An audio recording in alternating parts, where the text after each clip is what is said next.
గతంలో ఉన్నటువంటి ఎంపీ గారు ఏ ఒక్క రోజు కూడా ఏ కాన్స్టిట్యున్సీలో తిరిగినట్టు కనబడలేదు. పేపర్లలో చూసినాం మనం. ఎక్కడ ఎంపీ నిధులతోటి ఈ యొక్క కార్యక్రమాలు, ఈ అభివృద్ధి కార్యక్రమాలు చేస్తున్నారని ఎక్కడ మనం పేపర్లలో కూడా చదవలేదు. ఏడనో పెద్ద నాయకులు వచ్చినప్పుడు వాళ్ళెంబడి వచ్చిండు, ప్రెస్ మీట్లలో కూర్చున్నాడు, పోయిండు తప్ప ఆయనకు వచ్చిన నిధులు ఈ 5 ఏళ్ల కాలంలో ఏడబెట్టిండు, ఏం చేసిండు అనేది కూడా ఇక్కడ ఒక ప్రూఫ్ కూడా లేదు. చూద్దామంటే మన నాగర్ కర్నూలు అటువంటి నాయకుడు పోయినసారి మన ఎంపీ. అదే వ్యక్తి కొడుకు ఈరోజు మళ్ళా బీజేపీ పార్టీ నుంచి మన ముందరికి వస్తున్నారు. మీరందరూ ఒకసారి ఆలోచన చేయాలి. పోయినసారి ఉండి ఏం చేయనైనా ఇప్పుడుండి ఏం పనులు చేస్తారు? మీరు ఈ విషయాన్ని గ్రామాలలో చెప్పాలి. ఈరోజు బండికి 2 ఎద్దులు ఉంటే 2 ఎద్దులు చక్కగా పోతేనే బండి ముందలు పోతుంది తప్ప ఒక ఎత్తు అక్కడ ఒక ఎత్తు ఇక్కడ గుద్దితే బండి ముందలు పోతుందా? మీ అందరికి తెలుసు. ఈరోజు ఎమ్మెల్యే గారు కాంగ్రెస్ పార్టీ నుంచి ఉండి ఎంపీ గారు ఇంకో పార్టీ నుంచి ఉంటే ఆయన ఆ పక్క గుంజ ఈయన ఈ పక్క గుంజ మనకేం పనులు కావు. మనం ఏమన్నా పనులు చేయించుకోకపోయినా వాళ్ళందరూ ఎప్పుడు అడ్డు తగులుతుంటారు.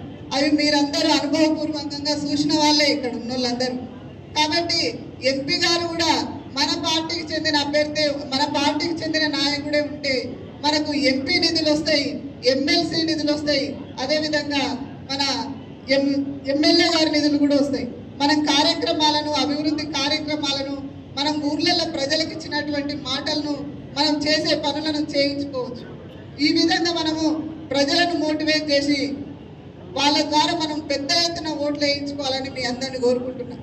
ఈరోజు ఎమ్మెల్యే గారు గెలుపుకు దగ్గర వచ్చి లాస్ట్ మినిట్లా ఇటు అవుతుందా అటు అవుతుందా అని ఊగిసలాడుతున్న టైంలో తెల్కపల్లి మండలమే అండగా నిలబడ్డదని కాన్స్టిట్యున్సీ మొత్తం అంటది ఆ మాట.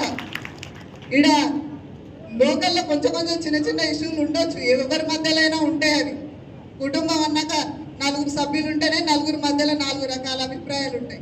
మన మధ్యలో కూడా ఉండొచ్చు. కానీ ఓవరాల్గా చూస్తే మాత్రం తెల్కపల్లి మండలం కీలక పాత్ర పోషించింది ఎమ్మెల్యే గెలవడానికి అనేది వాస్తవం.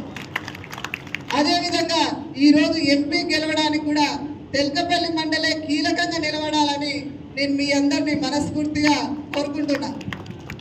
ఈరోజు 10 సంవత్సరాల కాలంలో బీఆర్ఎస్ ఏం చెప్పింది, ప్రజలకు ఏం చేసింది, మీ అందరికీ కూడా ప్రతి ఒక్క విషయం తెలుసు.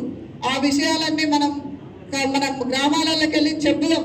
ప్రతి ఒక్కరికి వివరించి మీకు ఇండ్లు రావాలన్నా, మీకు పింఛన్లు రావాలన్నా మన ఎమ్మెల్యే ఉన్నాడు, మన ఎమ్మెల్సీ ఉన్నాడు.